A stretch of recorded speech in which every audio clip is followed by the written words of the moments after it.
अल्लाह ने हजरत आदम को जब पैदा किया तो दुनिया में नहीं भेजा।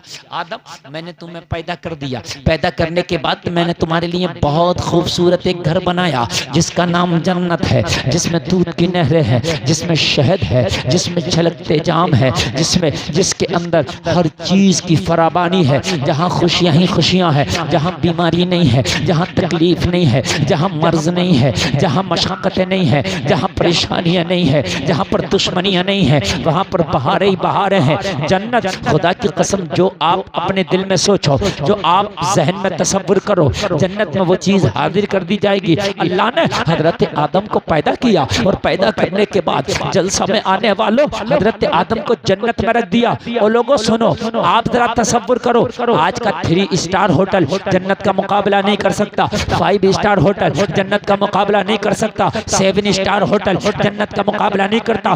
दुनिया में सबसे आला होटल भी जन्नत का मुकाबला नहीं करेगा, इसलिए कि किसी भी होटल में जाओ बीमारी वहां भी है, लेकिन ये जन्नत है जहां कोई मरीज ही नहीं होगा। जन्नत में कोई मरीज नहीं होगा। कैसी है जन्नत? भाई आप तो 5 स्टार होटल में जाओ, अगर शुगर का मरीज है तो 5 स्टार होटल में भी मरीज है। चतुरपुर का कोई इंसान अगर 5 स्टार होटल में जाए और अल्लाह न करे वो बीमार है, तो वो 5 स्टार होटल में भी बीमार होगा कि नहीं होगा? बोलो भाइयों, होगा कि नहीं होगा? होगा। अगर बूढ़ा आदमी पाकबाड़ा के 5 स्टार होटल में रख दो, बूढ़ा रहेगा कि जवान हो जाएगा? बोलिए, बूढ़ा रहेगा, जवान नहीं हो सकता। बाल अगर दाढ़ी के सफेद है, काले नहीं हो सकते। कमर झुकी है तो सीधी नहीं हो सकती। लेकिन ये जन्नत है, जन्नत में कोई बूढ़ा भी नहीं होगा। बताओ कैसी फैसिलिटी है? जन्नत में रोशनी होगी मगर लाइट का बिल नहीं जाएगा। कैसी फैसिलिटी है?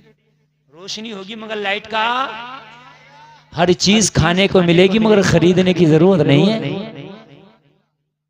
बताइए, हर चीज खाने को मिलेगी मगर खरीदने की जरूरत नहीं है। जन्नत में न चोरी है, न डाका है, न दुश्मनी है, न मुखालफत है। बीमार भी कोई नहीं, बूढ़ा भी कोई नहीं। अगर कोई मरा था बुढ़ापे में, जन्नत में जाएगा तो अल्लाह उसे बूढ़ा नहीं रखेगा बल्कि जवान कर देगा। जन्नत में कोई बूढ़ा नहीं रहेगा। अब जरा मुझे बताइए, जबड़े जन्नत में तुम्हारा लिबास है गंदा नहीं होगा? हाय हाय। जन्नत की जो नहरें हैं, सोना और चांदी के किनारे, मोती जवाहरात के बर्तन है जिनसे पिया जाएगा। जन्नत की खुशबूदार हवाएं चलेंगी, ऐसा लगेगा जैसे अतर बिखेर रही हो। और जन्नत का महल मालूम है कितना बड़ा होगा? 100 गज का प्लाट नहीं होगा, 200 गज का प्लाट नहीं होगा, 1 बीघा की हवेली नहीं होगी, 2 बीघा की हवेली नहीं होगी। ये तो दुनिया वाले हैं, अंबानी का बंगला है, फला का बंगला है, इनका बंगला, इनका बंगला तो है। लेकिन जन्नत में जो तुम्हें महल दिया जाएगा, उस महल का जो दरवाजा होगा, जो उसकी चौखट होगी, उसकी चौखट की चौड़ाई सुन लो। उसकी चौखट के जो बाजू होते हैं ना, 2 बाजू दरवाजे के होते हैं, तो एक बाजू से दूसरे बाजू तक तेज रफ्तार घोड़े को दौड़ाया जाए तो 500 बरस में पहुंचेगा। इतना बड़ा जन्नत के महल का तेरे दरवाजा होगा, तो तेरा महल कितना बड़ा होगा? बताइए कितना बड़ा होगा? 500 बरस लगेंगे घोड़े को तेज रफ्तार। नौजवानों सुनो, आज ऐश करना चाहते हो, खुदा की कसम दुनिया में वो ऐश है ही नहीं जो अल्लाह ने तेरे लिए जन्नत में रखा है।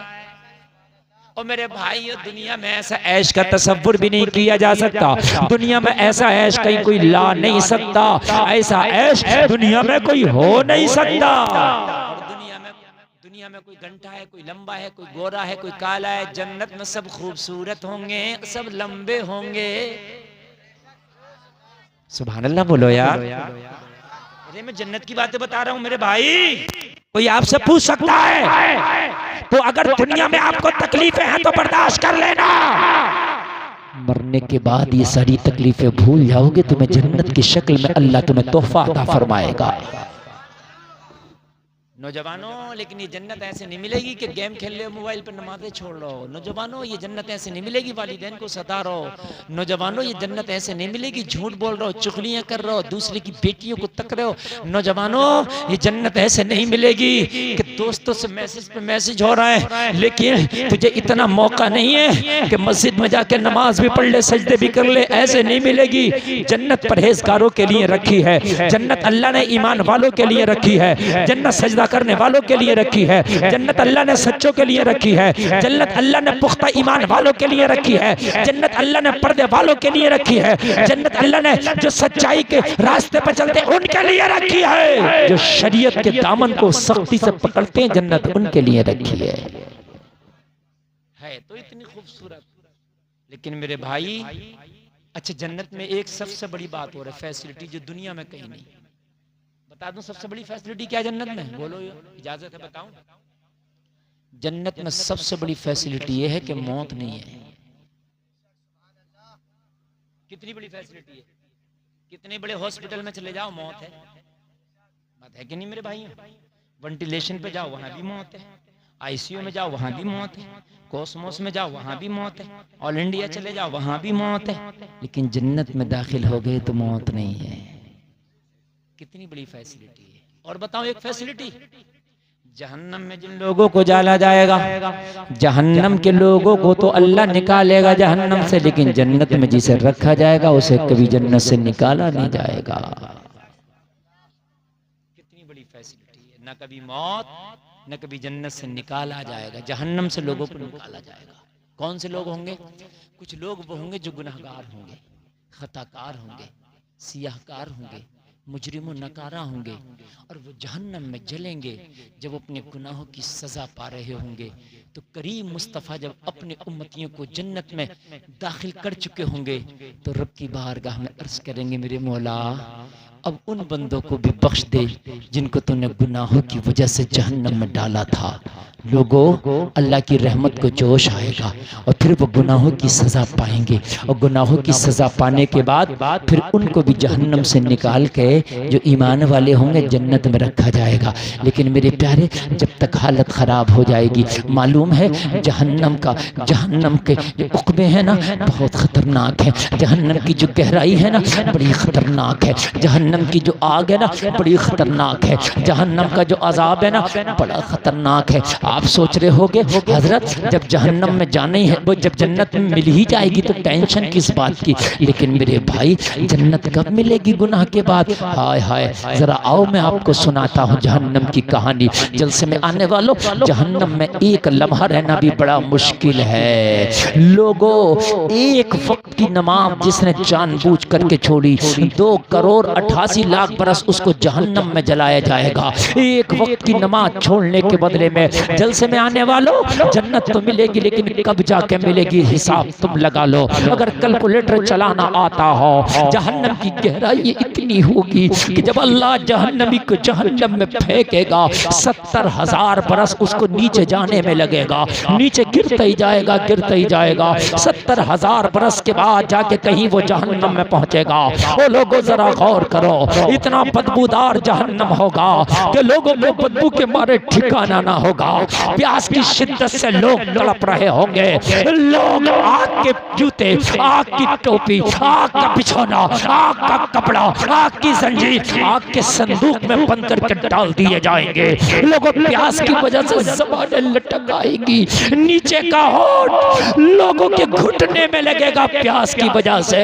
जलसा में आने वालों जरा गौर करो, ज़बानें निकल चुकी होंगी, प्यास प्यास, अलात सबकी ज़बानों पर होगा। हाय जहन्नम, बड़ा खतरनाक मरहला है जहन्नम का। लोगों, हजारों बरस तक चीखेंगे दरोगे जहन्नम से, कहेंगे हमें पानी दे दे। 1000 बरस के बाद दरोगे जहन्नम बहरा होगा। 1000 बरस के बाद इतना सुनेगा, क्यों चीखते हो? अल्लाह उसे 1000 बरस के बाद सुनने की ताकत अता फरमाएगा। इतना कह के वो फिर बहरा हो जाएगा। 1000 बरस तक फिर चीखेंगे, हमें पानी दे दे, हमें पानी दे दे। लोगों, आज जिंदगी बहुत मौज में बहुत मजे में गुजारते हो, तुम्हें अल्लाह उसके रसूल का जर्रा बराबर भी परवाह नहीं।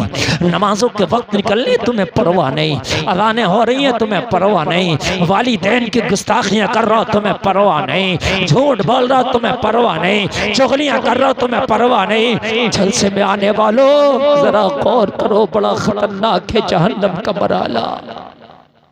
गौसे आजम की करामत सुन के बहुत खुश हो जाते हो, लेकिन खाली करामत न सुनने से काम चलेगा, न सुनाने से काम चलेगा। अगर अमाल की बुनियाद पर अल्लाह ने जहन्नम में डाल दिया तो जलसे में आने वालों होगा क्या?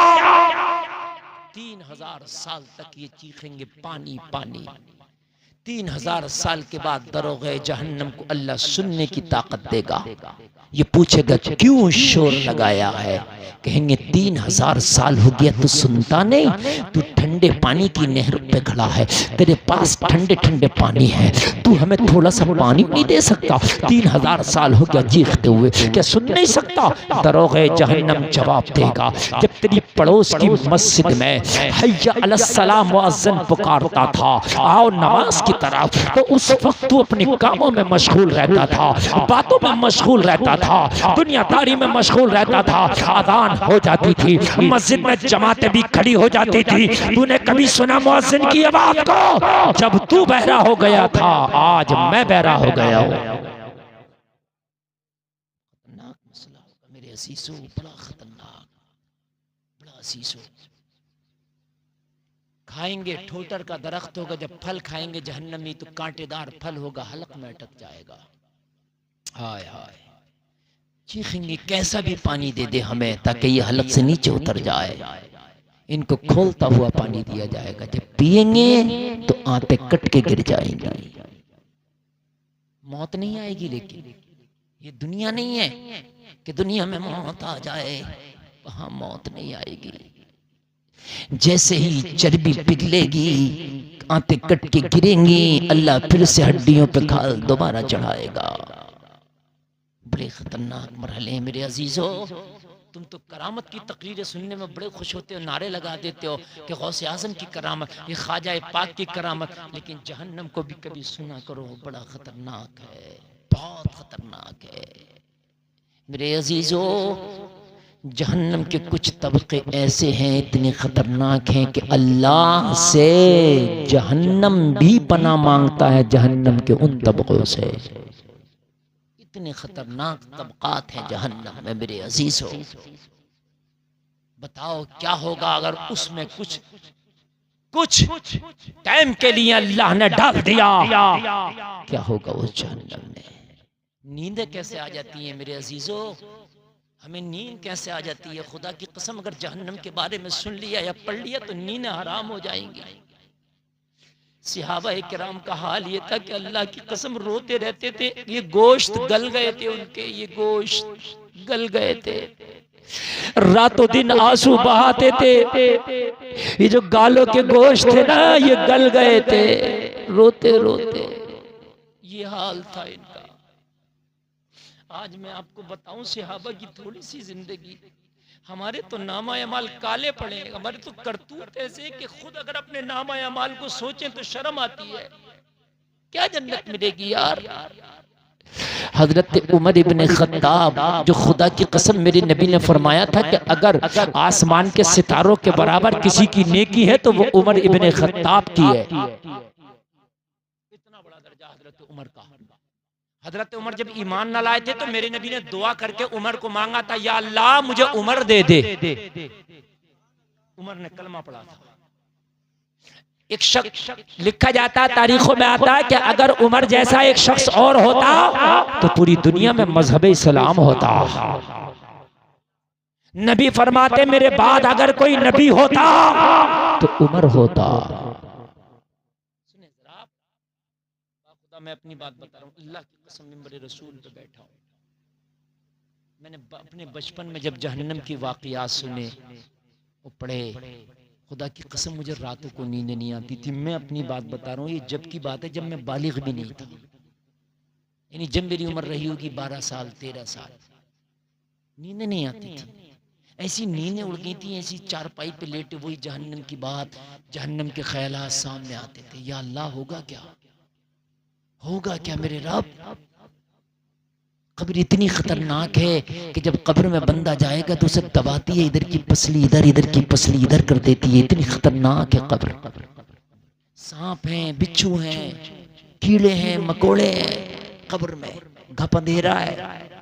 फिर वो आएंगे मुनकर नकीर जो सवाल कायम करेंगे। लोगों, नीली नीली पहाड़ों की तरह उनकी आंखें होंगी बड़ी बड़ी, लंबे लंबे दांत होंगे, जमीन को चीरते हुए आएंगे और कब्र में आके जगा के मरने वाले से सवाल करेंगे, मुझे बताओ वहां तेरा भाई नहीं होगा, तेरा बाप नहीं होगा, तेरा चाचा नहीं होगा, तेरा खानदानी नहीं होगा, बताओ यार वो लम्हा कितना खतरनाक होगा, कितना खतरनाक। चाहते हो कि कब्र की वहशत दूर हो जाए तो मैं आपको बताऊं, अगर चाहते हो कि कब्र का खौफनाक मंजर तुमसे दूर हो जाए तो बताऊं मैं आपको तरीका, सूरे मुल्क जो तबारकल्लज़ी रोजाना उसकी तिलावत किया करो। सूरे मुल्क पढ़ने वाला कब्र की वहशत से महफूज रहेगा। लेकिन हमें फुर्सती कहाँ है, कितने लोग पढ़ते हैं सूरे तबारकल्लज़ी, 2 रुकू किए कुल। फजर की नमाज पढ़ के रोजाना पढ़ लिया करो। इशर की नमाज के बाद जब बिस्तर पर जाया करो ना तो सोने से पहले रोजाना पढ़ लिया करो, तबारकल्लज़ी बियदिहिल मुल्कु व हुवा अला कुल्लि शैइन क़दीर। ये 2 रुकू की है, कितना सा टाइम लगेगा, 2 मिनट। मगर हमने तो, हमारे तो कितने नौजवानों ने कुरान पढ़ना ही नहीं सीखा। हमने तो बड़े बड़े मोबाइल चलाना सीख लिए, इंस्टाग्राम हम चला लेते हैं, यूट्यूब हम चला लेते हैं, मेरे भाइयों फेसबुक हम चला लेते हैं। नहीं आया तो हमें कुरान पढ़ना नहीं आया। हाय गफलत में पड़े इंसान, तू जागेगा कब? मुझे ये तो बता दे, जब कुरान तुझे पढ़ने नहीं आया तो क्या रामतार कुरान पढ़ेगा, क्या ओम प्रकाश कुरान पढ़ेगा, कि चंद्रसेन कुरान पढ़ेगा? कुरान तेरे लिए तो था, कुरान को तुझे ही तो पढ़ना था। अरे है कितनी बड़ी बात, 6 महीना लगा दे किसी हाफिज मौलाना के पास, खुदा की कसम खा के कहता हूँ तुझे कुरान पढ़ना आ जाएगा। अगर सही से कुरान के 2 पारे पढ़ लिए ना तो 2 पारों के बाद जो 28 बज जाएंगे वो भी खुद ब खुद पढ़ लेगा। ये है कुरान का कमाल। डरते ही नहीं हम। हमें तो तकरीरें भी, अब पता नहीं आपको मजा आ रहा है नहीं मजा आ रहा है तकरीरों में, लेकिन खुदा की कसम मैं इसलिए बता रहा हूँ, ये भी मौलवियों की जिम्मेदारी है। जहाँ करामतों के बारे में तुम्हें मौलवी बताएं, जहाँ जन्नत के बारे में मौलवी तुम्हें बताएं, वहां जहन्नम के बारे में बताएं। मैंने जन्नत का जिक्र किया आपके सामने, जन्नत की फैसिलिटियों का जिक्र किया, तो जहन्नम का कौन करेगा? है कहीं जन्नत के लाल बागों में खुश ना हो जाओ। उमर जैसा इंसान, लोगों जरा गौर करो, आज की तकरीर ऐसी है, मैं रब्बे काबा की कसम खा के कहता हूँ पूरी जिंदगी नहीं भूलोगे आप। जरा आप सुनो, आप कहोगे शादी के मौके पे हजरत ये तकरीर क्यों कर रहे हो? इसलिए कर रहा हूँ कि शादी के मौके पे सबसे ज्यादा अल्लाह को भूल जाता है इंसान। कम लोग हैं जो शादी के मौके पर अल्लाह उसका रसूल याद रहता हो, वरना शादी के मौके पर अक्सर भूल जाता है। बेहयाई के बाजार शादियों में गर्म होते हैं, बेपर्दगियां शादियों में होती हैं, नौजवानों के नाच गाने तमाशे अय्याशियां बेहयाइयां पटाखे आतिशबाजियां सब शादियों के मौके पर होते हैं। बोलो होते कि नहीं होते हैं? इसलिए शादी के मौके पर बताया जाए कि मेरे प्यारे, एक दिन तू दूल्हा बना है लेकिन एक दिन कफन में भी लपेटा जाएगा। उसको भी तैयारी में रखना, उसको भी अपनी नजर में रखना। आज तूने दूल्हे की पोशाक पहनी है, जलसे में आने वालों, एक दिन वो भी होगा कि तेरी अजीज तुझे 2 मीटर कफन में लपेट देंगे और तुझे कब्र की मनो मिट्टी के नीचे दफना देंगे। हाय वहां कोई नहीं होगा तेरी पुरसिश करने वाला। अगर वाकई तेरे आमाल अच्छे होंगे तो मरने के बाद मरने वाले के लिए भी शादी होती है। आप कहोगे कैसी शादी? शादी का माना था खुशी। अगर वाकई नेक मरा है तो मरने वाले के लिए खुशी होती है ये कि मुझे जल्दी से कब्र के हवाले करो मेरे दोस्तों, इसलिए कि जब मैं कब्र में जाऊंगा तो नबी का दीदार होगा। आशिक रसूल पता क्या कहता है? आशिक रसूल कहता मरने के बाद वो जो आए मेरी कब्र पर, मैं उठूं कफन को यूं चीड़ कर ये कहूं हुजूर को देख कर मेरी इस अदा का सलाम लो। और आला हजरत कहते हैं या रसूल अल्लाह आंख अता कीजिए उसमें जया दीजिए, जलवा करीब आ गया तुम पे करोड़ों दुरू। उमर जैसा सहाबी, जलीलुल कद्र सहाबी, जरा गौर करें आप, उमर जैसा आज मैं इतने जो बात बताने जा रहा हूँ खुदा की कसम खा के कहता हूँ आपके ईमान ताज़ा हो जाएंगे। इजाजत है बयान कर दूं मैं? और मैं क्यों बयान कर रहा हूँ? इसलिए कि आप सुन बहुत अच्छा रहे। अल्लाह करे इस जलसे के सदक़े में हम सबको नेक बना दे, हम सबको जन्नती बना दे। अल्लाह हमारे अगले पिछले गुनाहों को माफ फरमा दे। कोई बीमार है तो अल्लाह शिफा अता फरमा दे। हजरत उमर इब्न खत्ताब, लोगों जरा गौर करो, जिनकी आधी दुनिया पे हुकूमत है। आप मस्जिद में जब नमाज पढ़ने गए तो हजरत उमर के दुश्मन ने सफ में छिप के बैठा था। हजरत उमर ने जब नियत करके हाथ बांधे नाफ के नीचे अल्लाहु अकबर कह के, और जब हजरत उमर ने नमाज शुरू की तो जालिम ने पीछे से खंजर हजरत उमर के घोंप दिया। जख्म बहुत गहरा लगा, पूरा खंजर घोंप दिया। हजरत उमर बेहोश होकर जमीन पे गिर गए। खंजर घोंपने वाले को पकड़ लिया। जरा गौर करें, हजरत उमर को बिस्तर पे लिटाया, खून बहुत तेजी से बह रहा था। हकीम को लाया गया, खून इतना बह गया, इतना बह गया कि हजरत उमर के जिस्म में खून नहीं रहा। हकीम ने दवा पिलाई। जब दवा पिलाई ना तो जख्म इतना गहरा था कि जो दवा मुंह से पिलाई दूध से ना, वो जख्म के जरिए बाहर निकल गया दूध। इतना गहरा जख्म था। जरा गौर करना, मैं तारीख पढ़ रहा हूँ आपके सामने, और मैंने तारीख पढ़ी है इसलिए मैं आपके सामने तारीख पेश कर रहा हूँ। अल्लाह करे कि हमें अमल की तौफीक अता हो। हजरत उमर इब्न खत्ताब के जब दूध निकला जख्म के रास्ते से बाहर तो हकीम की निगाहें झुक गईं। हकीम से कहा क्या बात? हकीम ने कहा हुजूर के पास बहुत कम वक्त है, उमर के पास बहुत कम वक्त है। हजरत उमर की सामने निगाहें झुका के हकीम बोला हुजूर वक्त बहुत कम है, अगर कोई वसीयत करना हो तो कर दो। हजरत उमर ने फरमाया क्या बात? कहने लगा हुजूर अब कोई दवा काम नहीं करेगी, मैं दवा पिलाता भी हूँ तो दवा मैदे के जो रास्ता है, जो जख्म है, वो मैदे को छन्नी कर दिया है खंजर ने, और वो उस रास्ते से दवा बाहर निकल रही है। जख्म बहुत गहरा है हुजूर, वक्त बहुत कम है आपके पास, अगर कोई वसीयत करना है तो कर दो। अल्लाह अकबर। हजरत उमर की वसीयत सुनो, ईमान ताज़ा हो जाएगा। अल्लाह करे कि उमर का सदका हमें आता हो। हम तो किसी का कर्जा ले लेना तो कहते हैं दे देंगे, भाग थोड़ी रहे। कहते हैं भाई वो कर्जे वाला दरवाजे पे आ रहा बेचारा, कुंडियां खटखटा रहा, फिर उससे क्या कहता आंखें निकाल के, भाई मुझे टोक क्यों रहा? भाई चार लोगों के सामने क्यों टोक दिया? और भाई कर्जा दे दे, अगर तू मर गया तो खुदा की कसम क्या पता तेरी औलादे दें या ना दें, मैदान महशर में बड़ा करना पड़ेगा, बहुत सख्त पड़ेगा, बहुत सख्त। 1 रुपया के बदले 700 बाजमात नमाजें दी जाएंगी। सुन लें आप, ये जो कहते हो मैंने ऐंठ लिया, ये जो कहते हो मैंने बेवकूफ बना दिया, मैंने उल्लू बना दिया, समझ लो 750 नमाजें एक के बदले दी जाएंगी। क्या ले लिया? दुनिया में मामले साफ करो, अगर मामला किसी के ऊपर है तो। हजरत उमर के पास जब वक्त कम है, हकीम ने कहा हुजूर जो कहना कह दें। आपने फरमाया मेरे बेटे को बुला के लाओ। हजरत उमर का बेटा आया, कहने लगा अब्बा हुजूर फरमाए। हजरत उमर ने फरमाया बेटा मेरे ऊपर 80 दीनार का कर्जा है। कितना कर्जा? 80 दीनार का। यार कैसे लोग थे, आधी दुनिया पे हुकूमत और 80 दीनार का कर्जा। कैसे सच्चे लोग थे यार, कैसे ईमान वाले लोग थे यार। आधी दुनिया के हाकिम, कर्जा कितना? जोर से बोले। देखो मेरे भाई उठ के कोई नहीं जाए, खुदा की कसम में बड़े दिल से तकरीर कर रहा हूँ। आप खुद बताइए, अच्छा ये तकरीर मेरी काम की हो रही है कि नहीं हो रही है? अगर किसी के दिल पे ये तकरीर के जुमले असर कर गए तो मेरी उम्मीद है अगर उसने तौबा कर ली तो जन्नती बन के जाएगा इंशाअल्लाह। मेरे भाई ये चीज जरूरी है। देखो डॉक्टर दवाई खिलाता कड़वी होती है, लेकिन शिफा दवाई के बाद ही मिलती है। आप ये कहो कि मुझे मीठी दवाई दे, तो मेरे भाई मीठा तो हलवा होता है जो शुगर को बढ़ा देता है। दवाई तो कड़वी होती है ना। मेरी माँ बहनें भी खामोशी से बैठ के सुने, मेरी बहनों तुम भी सुनो। हो सकता है कि तुम्हारा शैतान तुम्हें यहाँ ना बैठने दे, कल्बो जिगर तुम्हारा इजाजत ना दे।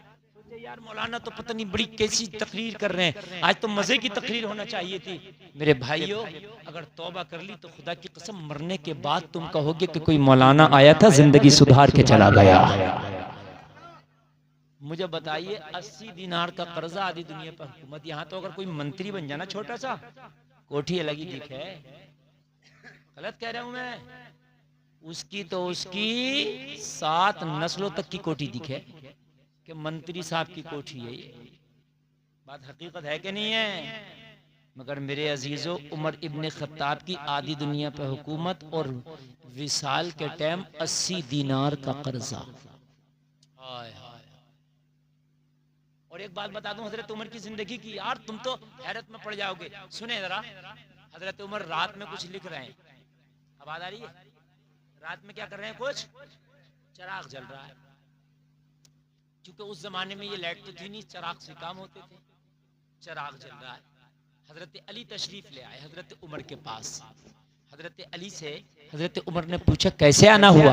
कहा उमर मेरा कोई जाती काम है, मशवरा लेने आया हूँ। हजरत अली ने फरमाया कोई जाती काम है, मैं मशवरा। इतना सुना हजरत उमर ने चिराग बुझा दिया। हजरत अली हैरत में पड़ गए, भाई मेहमान आता तो चिराग जलाया जाता है कि बुझाया जाता है? जलाया जाता है। यार आपके घर में रात में कोई मेहमान आ जाए, बल्ब बंद होगा तो जलाओगे कि नहीं? हजरत अली ने फरमाया उमर क्या बात? अली आपके पास आया तो आपने चिराग बुझा दिया। कहा अली थोड़ी देर खामोश। हजरत उमर ने थोड़ी देर के बाद चिराग जला दिया। हजरत अली ने फरमाया उमर अगर चिराग जलाना था तो बुझाया क्यों? बुझाई दिया था तो फिर जलाया क्यों? बात समझ में आ रही है कि नहीं? हजरत उमर ने फरमाया गौर से देखें अली, जो बुझाया वो जलाया नहीं है, जो जलाया वो बुझाया नहीं था। चिराग दो हैं। चिराग जो पहले बुझाया था वो नहीं जलाया, ये अब दूसरा जलाया। तो कहा फिर चिराग एक से। यार इस रॉड को बंद कर दो, यही बराबर में एक रॉड उसे जला दो, तो बात तो वही है भाई। कि जब चिराग जलाना ही था तो फिर बुझाया ही क्यों? कहा अली बात इतनी सी है, जो पहला चिराग जल रहा था वो सरकारी तेल पे जल रहा था। काहे पे? क्योंकि मैं सरकारी काम कर रहा था, मैं कुछ खिलाफत का रजिस्टर था वो भर रहा था। तो जब सरकारी काम कर रहा था तो सरकारी तेल वाला चिराग जल रहा था। आपने कहा मैं पर्सनल काम से आया हूं, तो उमर पर्सनल काम के लिए चिराग का सरकारी तेल इस्तेमाल नहीं करता।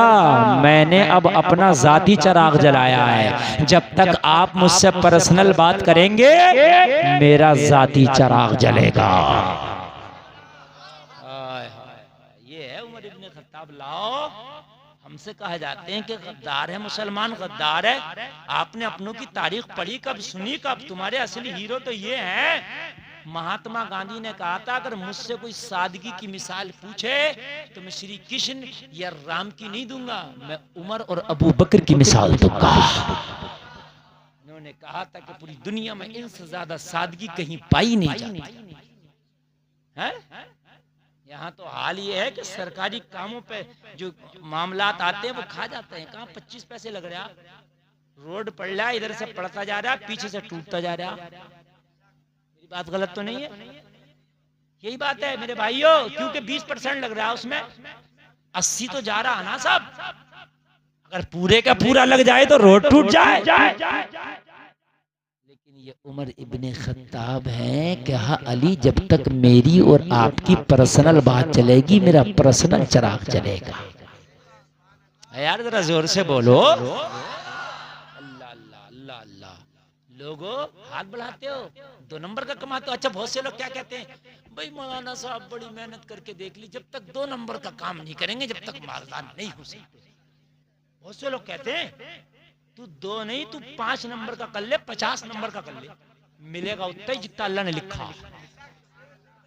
सही बता रहा हूं मैंने बड़े बड़े शोरूम वालों को रोड पे आते देखा, मैंने विजय माल्या को हिंदुस्तान छोड़ के भागते देखा। जहाज थे उसके जहाज, किंग फिशर का मालिक विजय माल्या था। एक जहाज चलता था किंग फिशर, जो सबसे अच्छा था इंडिया में, उसका मालिक विजय माल्या था। भाग गया, दिवालिया हो गया। 2 नंबर नहीं, 50 नंबर भी कर ले, मिलेगा उतना ही जितना अल्लाह ने लिख दिया। मैंने देखा पकौड़ी की दुकान लगाई, बाद में लाइन लग रही है, लाइन। सुबह से लेकर शाम तक 2 कुंटल आलू काट के बेच रहा। जिसने 2 कुंटल आलू काट के बेच दिए, 5,000 इधर है? महीने का 1.5 लाख है। पकौड़ियों वाला को 1.5 लाख कमा रहा अल्लाह, और शोरूम वाले मक्खी मार रहे हैं। मेरी बात गलत तो नहीं है? मैंने देखा छोले बताशे की दुकान पर नंबर लग गया, और चिकन कॉर्नर बैठ खोल के बैठा, मक्खी मार रहा। क्योंकि अल्लाह ने जितना लिखा प्यारे मिलेगा उतने। चिकन कॉर्नर खोल ले, पकौड़ी की दुकान रख ले, चप्पल की दुकान रख ले, शूज की दुकान रख ले, चोरी कर ले, डकैती कर ले, तिजारत कर ले, बदमाशी कर ले, दलाली कर ले, कमीशन खा ले, सच्चाई से कमा ले, हराम से कमा ले, मिलेगा उतना ही जितना अल्लाह ने लिख दिया है। हमने तो चोरों के भी घर नहीं देखे, चोरों के घर नहीं होते। सबसे ज्यादा मालदार तो चोरों को होना चाहिए, सबसे ज्यादा मालदार शराबी को होना चाहिए, मगर बर्बाद है। ये तो सुना होगा कि पी गया 10 बीघे जमीन बेच के, है? सुना कि नहीं सुना? पी गया, जबकि शराब कितनी 100 रुपए रोज की पीता होगा, 200 रुपए रोज की, मगर अल्लाह इसके घर में ऐसी नहुसत बरसा देता कि बिक जाती। कान खोल करके सुनो, काम 2 नंबर का करो या 1 नंबर का, किस्मत का मिलके रहेगा। ये आप बात सुन लें। और ये अगर इजाजत हो तो मैं थोड़ी तकरीर बढ़ा दूं। भाई हम इतनी तकरीर बढ़ा रहे हैं और हम दुआ कर रहे हैं अल्लाह सलामत रखे। जो एक शादी और हो रही है, उन्हें भी अल्लाह ने देखो अकल दे दी और उन्होंने डीजे बंद कर दिया। अच्छी बात है, मैं उनकी तारीफ कर रहा हूँ। अल्लाह उनकी शादी को भी बाबरकत बनाए, अल्लाह उनकी शादी को भी खाना आबादी बनाए, और जितना बच गया था अब कभी जिंदगी में इतना भी ना बजाएं। वो हमारे भाई हैं, वो भी है ना मेरे भाई। सुबह का बिछड़ा शाम को घर आ जाए तो बिछड़ा नहीं कहलाता। इतना ख्याल तो कर लिया कि मौलवी गुलफाम तकरीर कर रहा है कि नहीं? हाँ, और फिर कुछ पता नहीं हम तो क्या बयान कर रहे हैं, आप तो जानते ही हो।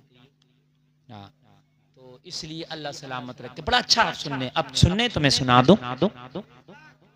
कभी भी हराम की तरफ नहीं, ना ना ना ना ना, मिलेगा उतना ही जितना अल्लाह ने। अच्छा, जैसे मिल भी गया, चलो मान लो मिल गया, ले आए, आपने कमा लिया झूठ से 10, 20, 50 हजार, तबीयत खराब हुई, प्लेट लाइट गिर गई, तो पता चला 6,000 का मिल रहा है। क्यों नहीं? मेरी बात गलत तो नहीं है? वो जो क्या बोलते हैं प्लेटें कम हो जाती है, वो चढ़ाया जाता है।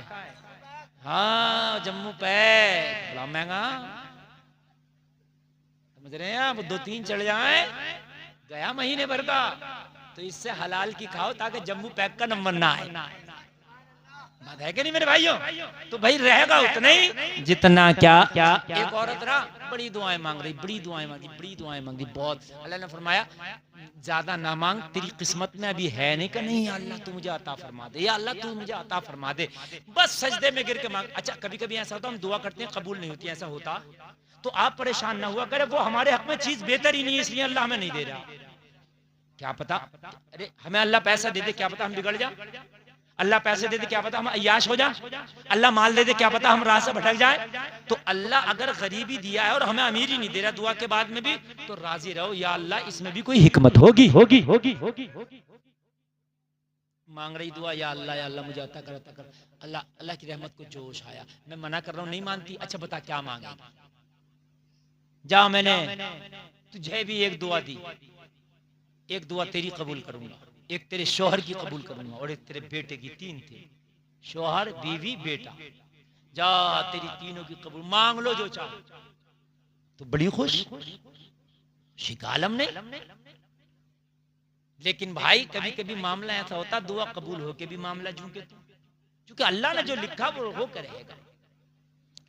तो इसने मांगा या अल्लाह जो चाहूँ मांग लूँ कि हाँ। तो क्या अल्लाह मुझे इतनी खूबसूरत कर दे, इतनी खूबसूरत कर दे कि मेरे शहर में मुझसे ज्यादा हुस्न वाली कोई ना हो, क्योंकि औरत को हुस्न ज्यादा पसंद।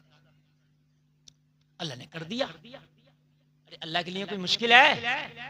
अल्लाह ने कर दिया। जब ये हुस्न वाली हो गई तो अब इसके हुस्न के चर्चे हो गए, गली गली, बाजार बाजार, कूचा कूचा।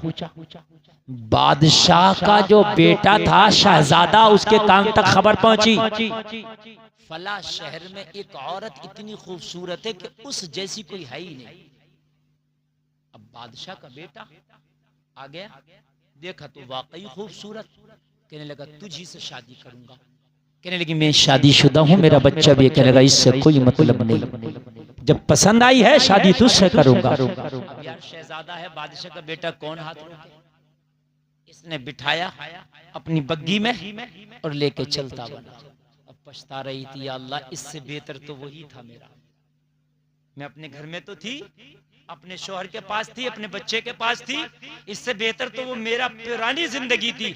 ये हुस्न क्या है मौला, ये तो बला बन गई मेरे लिए, मेरे गले की आफत बन गई। इस हुस्न ने तो जिंदगी तबाह कर दी। हुआ क्या नहीं हुआ? अगर वही रहती सुकून से रहती।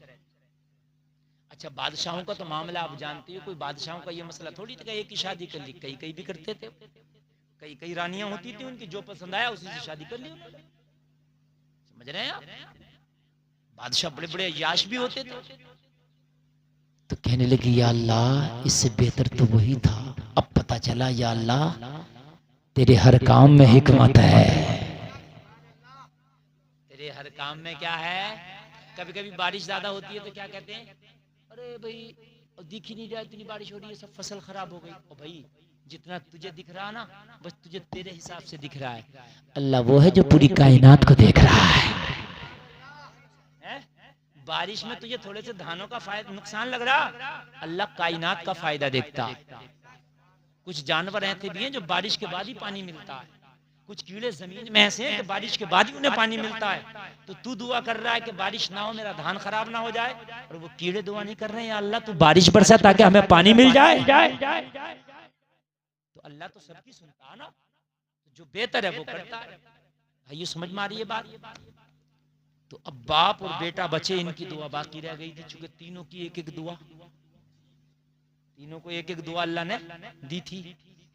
तो बाप ने दुआ मांगी, या अल्लाह मेरी जो बीवी है जिसे तूने हुस्न अता फरमाया इसे बदसूरत कर दे। क्योंकि बादशाह से कैसे छीनूंगा मैं, तभी छीन सकती है ये, तभी से बदसूरत कर दे। अल्लाह ने इसकी दुआ भी कबूल की, ये बदसूरत हो गई। अब जब ये महल में पहुंचा और कनीजों से बोला कालीन बिछाओ, रेड कारपेट बचाओ। क्यों? कहने लगा मैं अपनी नई मलका लाया हूँ, बड़ी हुस्न जमाल वाली औरत लाया हूँ, उसके हुस्न जमाल के चर्चे हैं, तुम जरा रेड कारपेट बिछाओ। जब रेड कारपेट बिछाया गया और जब इसको बग्गी से उतारा गया तो खूबसूरत नहीं बल्कि बला की बदसूरत, बला की। शहजादा आंखों को मसल रहा और सोच रहा यार मैंने तो देखा था बड़ी खूबसूरत थी, जब बदसूरत देखा तो कहने लगा भाई इसको वहीं छोड़ के आओ जहां से लाए थे, मैं क्या करूंगा इसका, अरे भला मेरी गले पर। तो भाई इसने गुलामों को हुक्म दिया, गुलामों ने क्या किया, बग्गे में फिर बिठाया, वहीं छोड़ दिया। अब बड़ी बदसूरत। अब तो शोहर ने भी देखा तो शोहर की नजर भी इसके पर नहीं ठहरती, क्योंकि बदसूरत। अल्लाह हुस्न दे तो कैसा देगा, और बदसूरत करे तो कैसा करेगा। अल्लाह के यहाँ तो खजाने में कमी है ही ना। एक दुआ बची थी, किसकी? बेटे की। अर्ज की मौला मेरी माँ को ऐसे ही कर दे जैसे पहले थी। दुआ तीनों की कबूल हो गई, मामला जूं के तू ही रहा। बात समझे कि नहीं समझे? दुआ तीनों की कबूल हो गई, मगर मामला जूं के तू वैसे ही रहा जैसा था। इसीलिए झूठ बोल लो, चोरी कर लो, 2 नंबर 5 नंबर कोई सा भी नंबर काम कर लो, मिलेगा उतना ही जितना तेरे रब ने तेरी किस्मत में लिख दिया है। बस ये बात आप जहन नशी करके चलना। भाइयों मैं बात पूरी करूं बड़ी तेजी से। हजरत उमर इब्न खत्ताब ने कहा 80 दिनार का कर्जा है। कितना? तो कहा मैं क्या करूं, हमारे घर में तो इतना नहीं है कि मैं कर्जा उतार सकूं, घर में भी नहीं था हजरत उमर के। फरमाया बेटे मेरे फला फला रिश्तेदार के पास जाना, उससे कहना मेरे बाप 80 दिनार का कर्जा छोड़ के गए, उसे उतार दो। अच्छी औलाद वो है अपने बाप की कि बाप मर जाए उसके ऊपर कोई कर्जा हो, तो अच्छी औलाद वो है जो अपने बाप का सबसे पहले कर्जा उतारे। बात समझ में आ रही है कि नहीं? ये जो कब्र पे खड़े होकर ऐलान करते हो ना कि जितने भी मेहमान खाना खा के जाएंगे, कब्र पे ऐलान हो रहे होते हैं मिट्टी देने के बाद में। इधर फातिहा कुछ लोग पढ़ लें, इधर ऐलान हो रहा कि खाना खा के जाएंगे। खबरदार, जो खाने का ऐलान किया, आज इंतकाल हुआ, गम का माहौल है, आज कोई खाने का ऐलान का माहौल नहीं है। अगर कब्र पे ऐलान करना है तो एक ऐलान करो, ओ दफन में आने वालों, ये मेरा बाप मर गया, मैं इसका बेटा खड़ा हूँ, अगर मेरे बाप के ऊपर किसी का कर्जा है तो वो आके मुझसे ले ले, मैं देने के लिए तैयार हूं। ये ऐलान करो आप, और अगर ले ना सके तो माफ कर देना मेरे बाप। और एक ऐलान और करो, अगर मेरे बाप से, मेरे भाई से, मेरे चाचा से, मेरे दोस्त से किसी को तकलीफ पहुंची हो, अगर जबान के जरिए तकलीफ पहुंची हो, हाथ के जरिए तकलीफ पहुंची हो, तो वो माफ कर दे। और अगर बदला लेना चाहे तो मैं तैयार हूं उसका बदला देने के लिए। सही खाने के ऐलान होते हैं हमारे यहाँ। खबरदार जो खाने का ऐलान किया। यार आज घर से जनाजा उठाए, अभी वो मसहरी कब्रिस्तान से वापस नहीं आई है और यहाँ लंबे लंबे चावलों की बिरयानी चल रही होती है। मेरे भाइयों, हंसने की नहीं रोने की बात है, हकीकत बता रहा हूँ मेरे भाइयों, मेरे अजीजों।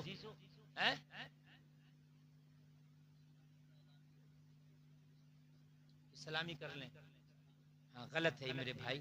मस्जिद के लाउड स्पीकर से सलामी तो सलामी, किसी और बात का भी ऐलान नहीं होना चाहिए। उसकी वजह यह है कि वो अजान के लिए, वो ये इसलिए नहीं है कि उसकी मटर टूट रही है, उसकी मुर्गी खू गई, उसका बकरा खू गया, उसकी ईख छिल रही है। ऐलान होते हैं बहुत से, नहीं है ये। जब चंदा दिया था मस्जिद में तो ये सोच के दिया था कि मटर टूटने के लिए ऐलान के लिए लाउड स्पीकर ला रहे हैं, या ये सोच के दिया था कि अजान पढ़ने के लिए लाउड स्पीकर ला रहे हैं? जब अजान पढ़ने के लिए दिया था तो मटर के लिए अलग लाउड स्पीकर लगा। मसला बता दूं आज आपको, मस्जिद के समरसेबल से जो पानी भरा जाता है टंकी में, वो पानी भी आपको भरना जायज नहीं है, सिर्फ वजू कर सकते हो उससे। बहुत से लोग मस्जिद से पानी भर लाते हैं ना, मस्जिद में गर्म पानी होगा अब सर्दियों में, आप देखना हीटर चलेंगे। बहुत से लोग क्या करते हैं, पड़ोसी कहला बेटे एक बाल्टी वहीं से भर ला यार, जायज नहीं, हराम है, हराम। इसलिए कि उस हीटर का जो बिल है वो मस्जिद भर रही है और तू अपने पर्सनल यूज में कर रहा है, इसको जायज नहीं है। मस्जिद के बहुत से लोग मैंने देखा समरसेबल चला रहे हैं अपने घरों में, पैप ले लिया पड़ोसियों ने, चल रहा है। नमाज पढ़ने गए, बाग बाद ऐसा खुर्रेटी है, इमाम तो डर के हमारे कुछ कहते नहीं, नमाज पढ़ी, जमात हो गई, पंखा चलाया, सो रहा मस्जिद में। ये जो पंखे का बिल जाएगा तेरे सोने को पर, ये कौन देगा? भाई बात है कि नहीं है? मस्जिद इबादत के लिए, मस्जिद इसलिए नहीं था कि पंखा चला के सो जाओ या फिर बिल दो। मस्जिद में मोबाइल तक लगाना जायज नहीं है, चार्ज करना मोबाइल, इसलिए कि जो तेरे मोबाइल में करंट खर्च होगा उसका कीमत कहाँ दिए तुम? समझ में भाई बात आ रही है नहीं? शरीयत से चलो, बारीकी है, ऐसा नहीं कि सब चल रहा सब चल रहा। बड़ा मसला है मेरे भाइयों, बड़ा खतरनाक पड़ेगा मैटर। कहाँ जा रहे हो भाई साहब? जल्दी आ जाओ यार। अच्छा खुद बताओ कितनी काम की तकरीर हो रही है, नॉलेज में इजाफा हो रहा है क्या नहीं है? कुछ लोग कहते हैं मुफ्ती गुलफा में ऐसी तकरीर करते हैं, ऐसी कि मैंने कहा तूने सुनी नहीं है। मेरी 1.5 घंटे की तकरीर, कोई एक बात आई चैनल वालों ने काट के डाल दी, तो मेरी क्या गलती है? मैंने 1.5 घंटे की तकरीर करी है, मैंने आपको कितनी इमोशनल बातें बताई, कुरान और हदीस के ताल्लुक से मैंने जहन्नम और जन्नत की बातें बताई। अब कोई अगर एक बात आ गई है काट कर डाल दे 30 सेकंड की, तो अब इसमें मेरी क्या गलती है भाई? खुदा की कसम मेरा मकसद नहीं है कि मैं किसी को हंसा के जाऊं, मेरा मकसद है मैं इस्लाह करके जाऊं। अगर जहन्नमी बैठा तो जन्नती बना के जाओ, बेनमाजी बैठा तो नमाजी बना के जाओ, शराबी बैठा तो तौबा करा के जाओ। हजरत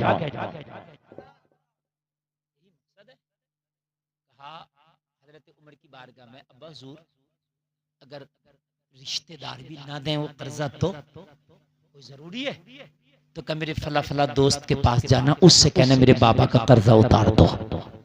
कहा अब्बा हुजूर अगर वो भी ना उतारे तो हजरत उमर ने फरमाया बेटा मौला अली की बारगाह में जाना, कोई उतारे या ना उतारे उमर का कर्जा अली जरूर उतार देगा। इन रावजियों के मुंह पे थप्पड़ है ये उमर का, जो ये कहते हैं गालियां बकते हैं उमर को ये रावजी, और कहते हैं मौला अली और हजरत उमर में 36 का आंकड़ा था, बनी नहीं थी। हजरत उमर ने माज़अल्लाह हजरत अली के ऊपर हमले किए। ये पता नहीं है जालिमों, इनमें तो इतनी मोहब्बत थी। उमर कह रहे हैं जब रिश्तेदार मेरा कर्जा ना उतारे, मेरे दोस्त ना उतारे, तो अली की बारगाह में जाना, अली से इतनी मोहब्बत है कि वो जरूर उतार देंगे। इतना जोर से बोलो यार। अच्छा ये अगर जिंदगी का कौल होता तो आप ये भी कह सकते थे हजरत हो सकता है जिंदगी में हजरत उमर के मामलात अली से अच्छे रहे हो, बाद में बिगड़ गए हो, लेकिन ये तो आखिरी जुमले हैं जब हकीम ने जवाब दे दिया था। ये तो आखिरी जुमले हैं जब हकीम ने जवाब दे दिया था कि अब जिंदगी नहीं है, तब है कि मेरा कर्जा कोई उतारे या ना उतारे, हसनैन का बाबा जरूर उतारेगा। जरा जोर से बोलो यार, जरा जोर से। तो ये राफजी अपनी जगह गलत है, हम अहले सुन्नत वल जमात सही है। इनमें नहीं थी मुखालफत, मुखालफत तू कर रहा है, तू काट रहा है, तू कर रहा घपला। तारीख में तारीख तो ये बता रही है कि हजरत उमर के आखिरी जुमले ये थे कि मेरा कर्जा कोई उतारे या ना उतारे, हाय हाय ज़हरा का शोहर जरूर उतारेगा। सुभान अल्लाह। बेटे ने कहा ठीक है। अच्छा उसके बाद क्या करना, अब लोगों जरा गौर करो, जरा गौर करो। हजरत उमर इब्ने खत्ताब फरमाते बेटो एक काम और कर। कहा क्या? कहा हुज़ैफा बिन यमान को बुला के लाओ, एक सहाबी नाम है हुज़ैफा बिन यमान, ये नबी के राजदार सहाबी है। नबी जब भी कोई राज की बात करते तो किसी से नहीं करते, हुज़ैफा से करते। किससे करते? क्या नाम है? जोर से बोले क्या नाम है? जब भी कोई सीक्रेट बात करते नबी तो हुज़ैफा से करते, किसी से नहीं करते। लोगों तारीखों में आता है कि हुज़ैफा नबी का राजदार है। हजरत उमर ने कहा हुज़ैफा को बुला के लाओ। मजा आएगा, जरा सुने। हजरत हुज़ैफा को बुला के लाया गया। हजरत उमर इब्ने खत्ताब ने फरमाया हुज़ैफा सच बताना, एक रोज नबी ने आपको मदीने के मुनाफिकीन की लिस्ट थमाई थी? कहा हाँ हुजूर थमाई थी। कहा मदीने के जितने मुनाफिक हैं उस लिस्ट में उनके नाम थे? हुज़ैफा बिन यमान सर हिला के कह रहे हाँ उमर वो थे। कहा वो लिस्ट कहाँ है? कहा हुजूर वो लिस्ट मेरे पास है, वो राज की बात थी, नबी ने मुझे बताया था कि फला मुनाफिक है मदीने में, फला मुनाफिक है। जितने भी मदीने में मुनाफिक हैं उन सब के नाम उस लिस्ट में लिखे हैं जो नबी ने मुझे अता फरमाई थी। हजरत हुज़ैफा फरमाते उन्होंने मुझे क्यों बुलाया है? ये बताओ आखिरी वक्त में मुझे क्यों बुलाया? हजरत उमर फरमाते हुज़ैफा मैंने इसलिए बुलाया कि उस लिस्ट में उमर का नाम तो नहीं है, उस लिस्ट में उमर का नाम तो नहीं है। हजरत हुज़ैफा खामोश खड़े, कुछ बोलते नहीं। हजरत उमर ने फरमाया हुज़ैफा बताना पड़ेगा, सांसें कम है, मेरे पास वक्त कम है, हुज़ैफा जल्दी बता तो उस लिस्ट में उमर का नाम तो नहीं है। हजरत हुज़ैफा मुस्कुरा के बोले मुबारक हो उमर, उसमें तेरा नाम नहीं है। यहाँ तो खाली जुमा पढ़ के जन्नत के ठेकेदार समझते हैं आपको। खाली हज करिए, बाल बाल हाजी जी इतना बड़ा मक्कार है कि पड़ोसी की मैट सबसे ज्यादा हाजी जी छांट रहा। सोच रहा मैं तो हज करिए आया हूं, मेरा क्या हो रहा? समझ रहे हैं आप? हज करिए, बाकी बात खेलता फिर रहा, ताश के पत्ते उड़ा रहा, ताश के पत्ते। कह रहा ये बन गया मेरा इक्का। जब पता नहीं है हाजी जब मरेगा तो तेरा इक्का कैसे बनेगा? फिर फिर देखना तू, सही बता रहा हूं मैं। हज करके झूठ बोलता फिर रहा, झूठ हराम खोरियां कर रहा हज कर करके। कान खोल कर सुन, मौलवी हो, मुफ्ती हो, हाजी हो, मेरे भाई जन्नत का ठेका किसी के बाप का नहीं है। जन्नत उन्हें मिलेगी जो जन्नत के हकदार हैं, जिनके आमाल जन्नत के काबिल होंगे। हम भी ना सोचे कि हम मौलाना मुफ्ती हैं, जन्नत हमारी है, अमल जाएंगे। हजरत फातिमा ज़हरा को जब कब्र में रखा जा रहा था तो सहाबा करे, ओ कब्र तुझे पता तेरे अंदर किसे रखा गया? हसनैन की माँ है। तुझे पता जो तेरे अंदर आई है कौन है? मुस्तफ़ा की शहजादी है। पता कौन है? ये अली की बीवी है। पता कौन है? जन्नती औरतों की सरदारा है। कब्र से आवाज आई, यहाँ हसब और नसब नहीं देखा जाता, यहाँ नामाए अमाल देखा जाता है।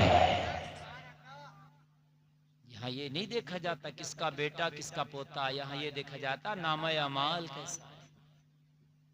अब सुने आखिरी बात, मेरी तकरीर बहुत लंबी हो रही है, आप मोहब्बत से बस आखिरी बात और सुने। बहुत अच्छा और बहुत कामयाब जलसा है माशाल्लाह। बहुत टाइम से 1 बजे तक लगभग आपका जलसा मुकम्मल हो जाएगा इंशाअल्लाह। आप आराम भी कर लेंगे। अल्लाह आपको सलामत रखे, ये आपकी मोहब्बतें। लेकिन मैंने इतने दिल से बोला, मुझे भी यकीन नहीं था कि मैं इतनी मेहनत से तकरीर कर लूंगा। जब मैं तकरीर के लिए बैठा था ना तो मेरा टेम्परेचर इतना बुखार तेज था, ऐसा लग रहा था कि मैं बोल ना सकूंगा। लेकिन आपकी मोहब्बतें इतनी अच्छी, आपकी समातें हैं कि मैं बड़ा दिल खोल के बोल लिया। बेटे ने कहा, अब हुजूर अब क्या करना? हजरत उमर इब्ने खत्ताब ने फरमाया, बेटा अब एक काम कर, अम्मी आयशा के पास जा। मेरे नबी का विसाल हो चुका था और नबी के जहाँ कब्र शरीफ है, यहाँ 2 कब्र बन चुकी थी इस रोज़े रसूल में जो गुम्बद खजरा है। किस किस की मालूम है? एक मेरे नबी की कब्र थी और एक दूसरी कब्र किसकी थी? कोई बता सकता है जलसे में, पूरे मजमे में से है? किसकी थी? अच्छा माशाअल्लाह, अरे वाकई आपको पता, अल्लाह सलामत रखे। क्योंकि हजरत उमर से पहले हजरत अबू बकर का विसाल हो गया था, उनकी कब्र थी। अब एक कब्र की जगह खाली थी। कहा, बेटा रोज़े रसूल में एक कब्र की जगह खाली है, जा अम्मी आयशा से जाके पूछ ले कि मेरा बाबा इजाजत चाहता है वहां दफन होने की। अब जाके ये ना कहना कि अमीरुल मोमिनीन का बेटा आया। बेटे वो बड़ी बारगाह है, बेटे वहां पर ये पद ओहदे नहीं चलते। सीधे सीधे खड़े होके कहना, अम्मी आयशा उमर का बेटा आया।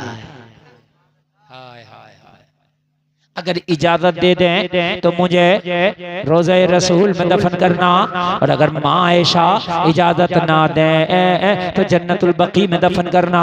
जलसे में आने वालों जरा गौर करो, बेटा हजरत आयशा की बारगाह में हुजरे आयशा के दरवाजे पे खड़ा है, कहने लगा, ओ माँ आयशा उमर का बेटा आया है। हजरत आयशा ने फरमाया, बता क्यों आया है? कहा, बाप के खंजर लगा है, खून बह गया। हकीम ने जवाब दे दिया, वक्त बहुत कम है, मेरे बाप ने आखिरी मर्तबा ये मालूम कराने के लिए भेजा है कि अगर आपकी इजाजत हो तो बाप को रोज़े रसूल में दफनाया जाए।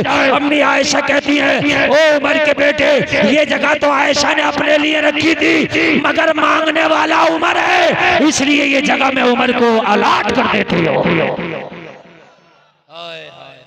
मैंने अपने लिए रखी थी, मेरी कब्र बनना थी यहाँ, लेकिन मांगने वाला उमर है, मना नहीं कर सकती। जाओ, मैंने उमर को ये जगह अलाट कर दिया। सुभान अल्लाह। बेटा आया, हजरत उमर ने फरमाया, बेटा क्या खबर लाया? बेटा मुस्कुरा के बोला, बाप जगह की इजाजत मिल गई है, मुबारक हो। रोज़ा रसूल में जो कब्र की जगह है वो आपके नाम अम्मी आयशा ने कर दिया है। अब आखिरी बात सुनिए। हजरत उमर ने फरमाया, बेटा एक काम और कर लेना, मेरी आखिरी वसीयत सुन। कहा, क्या? कहा, बेटा हुज़ैफा बिन यमान से मैंने पूछा कि मुनाफिकों में मेरा नाम तो नहीं, तो मना कर दिया। क्या कर दिया? लेकिन हो सकता है मेरे पद और मेरे ओहदे की हया करते हुए मना कर दिया। मेरा पद और मेरे ओहदे की हया करते हुए, चूंकि मैं अमीरुल मोमिनीन हूं भाई, हो सकता है इस वजह से मना कर दिया हो। बेटे जब मेरी नमाज़े जनाजा पढ़ी जा रही हो ना, तो ये देखना हुज़ैफा मेरा जनाजा पढ़ रहा है या नहीं। अगर हुज़ैफा मेरा जनाजा पढ़े तो रोज़े रसूल में दफन करना, और हुज़ैफा मेरा जनाजा ना पढ़े तो मुझे मुसलमानों के आम कब्रिस्तान में दफन करना। ये हैं हजरत उमर इब्ने खत्ताब। जब जनाजा पढ़ाया गया, उमर के बेटे ने देखा तो पता क्या देखा, पहली सफ में हजरत हुज़ैफा खड़े होकर उमर का जनाजा पढ़ रहे हैं। बस इजाजत हो गई और हजरत उमर को रोज़े रसूल में दफनाया गया। 3 कब्रें हैं मेरे नबी मुस्तफ़ा जाने रहमत, हजरत अबू बकर सिद्दीक, हजरत उमर इब्ने खत्ताब, रोज़े रसूल में 3 कब्रें हैं। आखिरी बात मैं आपको बताऊं, मैं जन्नत की बात कर रहा था कि हजरत आदम को पैदा किया, जन्नत में रख दिया। कहाँ रखा? जोर से बोले जरा। अच्छा, जन्नत की फैसिलिटियां तो मैंने आपको बताई दी, क्या क्या खूबियां। फिर अल्लाह ने पूछा, आदम मेरी जन्नत कैसी लगी? पूछा तो पता क्या जवाब दिया हजरत आदम ने? इतनी फैसिलिटियों के बावजूद भी कहा, मौला जन्नत तो बहुत अच्छी है लेकिन दिल नहीं लगता। शादी बता रहा हूं कितनी अहम है, यहीं से तो बात शुरू की थी मैंने, शादी अहम है। मौला जन्नत तो बहुत लाजवाब है मगर दिल नहीं लगता। कोई ऐसी चीज पैदा कर जन्नत में जो आदम का दिल लगे, दिल जोई का सामान पैदा कर। अल्लाह चाहता तो जन्नत में जो फैसिलिटियां रखी थी अल्लाह इतनी और बढ़ा देता। वो खुदा बढ़ा सकता है कि नहीं? मगर अल्लाह ने कुछ नहीं बढ़ाया। अब अल्लाह को पता है ये इंसान है और इंसानी कमी कैसे पूरी होगी। अल्लाह ने जन्नत में हजरत आदम का दिल लगने के लिए, दिलजोई के लिए आदम की बाईं पसली से हजरत हव्वा को पैदा कर दिया। पैदा किया हजरत, क्या जरूरत थी यार औरत पैदा करने की? अल्लाह जो फैसिलिटियां कम थी और बढ़ा देता, और बढ़ा कर भी हजरत आदम को फिर जरूरत थी, इसलिए कि बीवी के बगैर, औरत के बगैर आदमी नामुकम्मल है। कितनी भी फैसिलिटियां हों लेकिन शादी के बगैर इंसान क्या है? नामुकम्मल। पैदा कर दिया, कैसे पैदा किया? हजरत आदम की बाईं पसली से। कौन सी से? और पसली कैसी होती है देख रहा हो? तो कभी इसे सीधी करने की कोशिश मत करना। हाँ, शादी के बाद ये बात समझ के चलना कि मोहतरमा टेढ़ी से पैदा है। बहुत से लोग डंडा लेके घूमे फिरे, कर लेगा तू डंडे से सीधी है? बड़े बड़े बादशाहों से सीधी ना हुई। भाई समझ रहे हैं कि नहीं समझ रहे हैं? ये ख्याल रखना, ये बात मैं लाजमी आपको बता रहा हूं। मोहतरमा टेढ़ी पसली से हैं, निभा के चलना। 10 मर्तबा तुम्हारा गुस्सा बर्दाश्त करती है तो 1 मर्तबा मोहतरमा का भी पी जाया करो। ऐसा नहीं है कि हर वक्त लेटिया घूम रही है, परेशान हो जाओगे।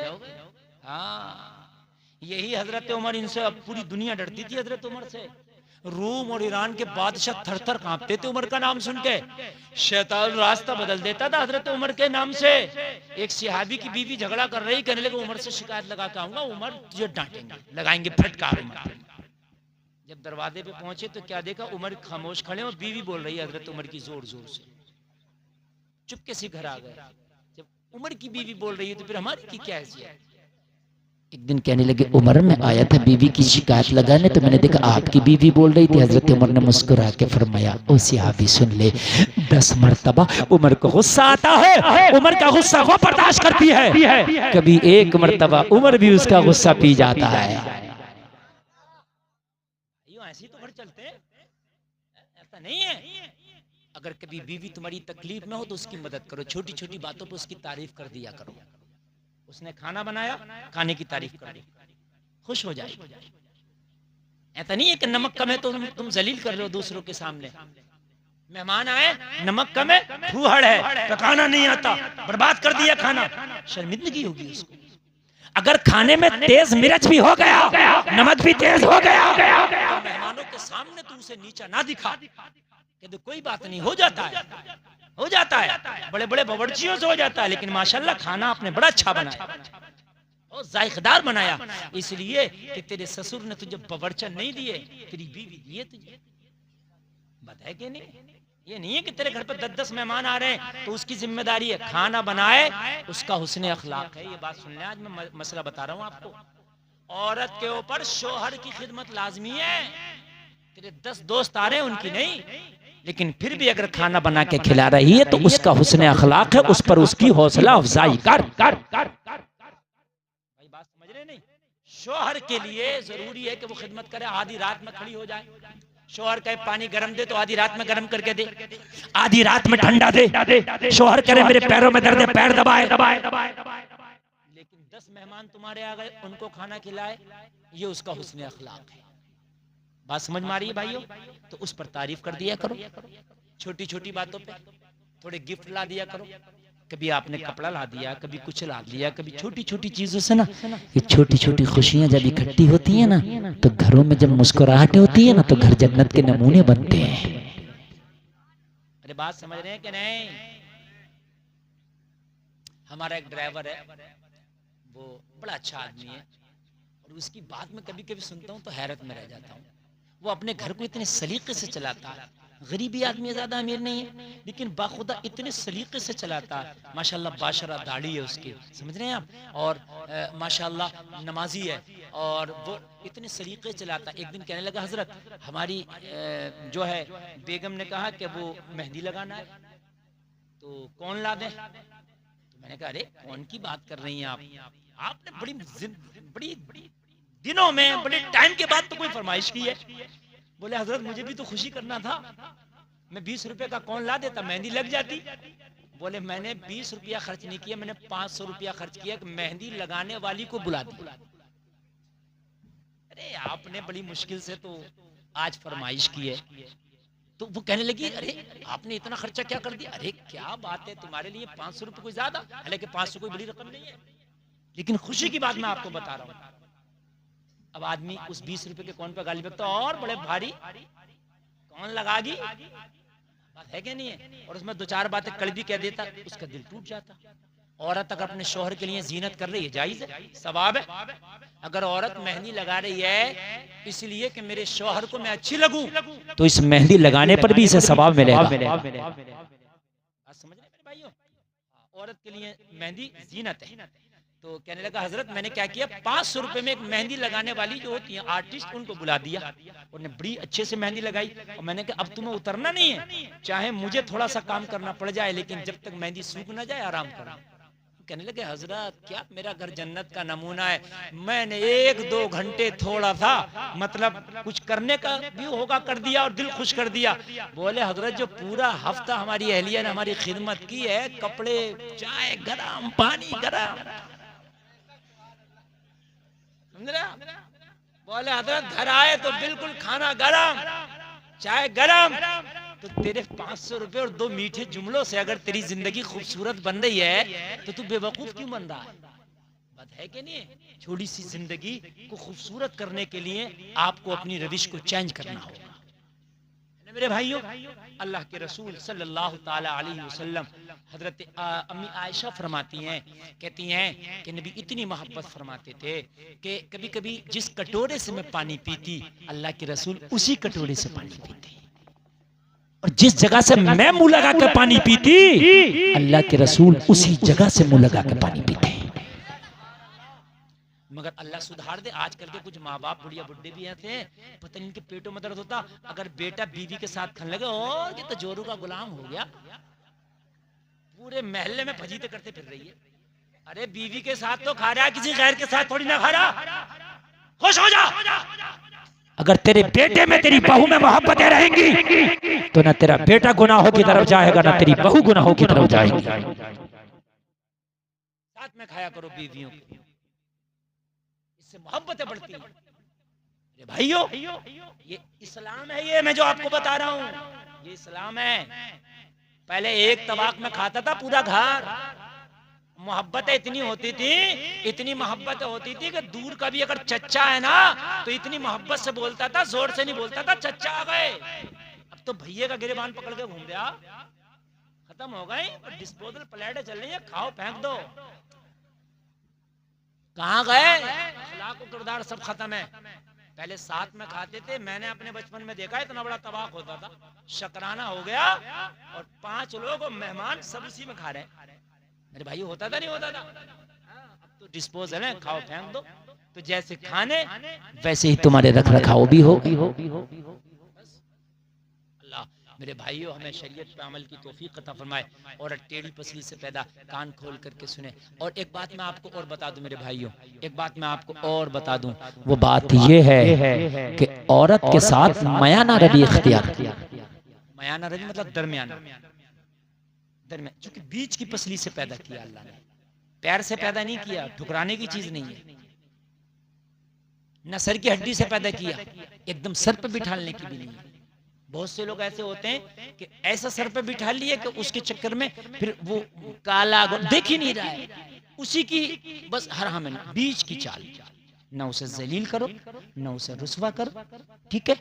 उसे भी खुश रखो, उसका भी ख्याल रखो और दूसरों का भी ख्याल रखो। मेरे अजीजों, आज जो हमारे घर बिगड़ रहे हैं वो फिल्में देख देख के, समझ रहे हैं आप? सीरियल देख देख के। हमारी माँ बहनें जब विदा होकर जाती हैं दुल्हन बन के, तो वो तो सीरियल देख के गई है ना, सास भी कभी बहू थी, तो वो तो जाहिर सी बातें करेगी। लेकिन अल्लाह के रसूल की बेटी की अगर सीरत पढ़ के जाती, हजरत फातिमा को पढ़ के जाती, तो खुदा की कसम हमारे घर ना बिगड़े होते, कोर्ट कचहरियों की नौबत ना आई होती, चौकी थाने पुलिस ना हुआ होता, खुदा की कसम शौहर और बीवी दस्तों गिरेबा ना होते, लोगों एक दूसरे की पंचायत ना हो रही होती, बीवियां एक दूसरे के ऊपर लान तान ना कर रही होती। कुरान ने तो कहा लिबासुल लकुम व अंतुम लिबासुल लहुन। कुरान कहता है बीवी शौहर का लिबास है और शौहर बीवी का लिबास है। अगर बीवी के अंदर कोई खामी हो तो शौहर को चाहिए छिपा लिया करे, उसकी कहीं बुराई ना करे, उसे नीचे दिखाने की कोशिश ना करे। अगर शौहर के अंदर कोई खराबी है तो बीवी को चाहिए वो मैके में जाकर बुराई ना करे, अपनी सहेलियों से बुराई ना करे, अपने बाप और माँ से बुराई ना करे, बल्कि अपने शौहर की बुराइयों को छिपा लिया करे। अगर शौहर के घर में फाका भी है तो उसकी शिकायत अपने मायके में ना करे। अगर शौहर के घर में तकलीफ भी है तो उस तकलीफ को पी जाए। इसलिए जब कुरान ने कहा तुम अपने शौहरों का लिबास हो, जैसे लिबास जिस्म को ढांक लेता है वैसे ही मियां बीवी एक दूसरे की बुराइयों को ढांक लेना चाहते। अगर आप एक दूसरे की बुराइयों को मेरे अजीजों ढांक लोगे ना, तो कल क़यामत के दिन अल्लाह आपको सुरखरू अता फरमाएगा। अल्लाह ने हजरत हव्वा को पैदा किया इसलिए कि अल्लाह को मालूम है इस इंसान की जिंदगी तभी मुकम्मल है जब इसकी जिंदगी में एक औरत है, एक बीवी है, शरीके हयात है। हजरत हव्वा को पैदा किया और पैदा करके फरमाया ओ आदम ये हव्वा मैंने तुम्हारे लिए बनाई है, अब तुम्हारा जन्नत में इससे जो है दिल लगेगा, ये दिल जोई के लिए बनाई है। कहा मौला तो फिर मेरे लिए है, तो मेरे लिए हलाल कैसे होगी? कहा तो मैं जन्नत में तुम्हारा निकाह हव्वा से कराऊंगा और इसका महर तुम अदा करोगे। महर क्या है? कहा मेरे आखिरी नबी पे 10 मरतबा दुरूद पढ़ो।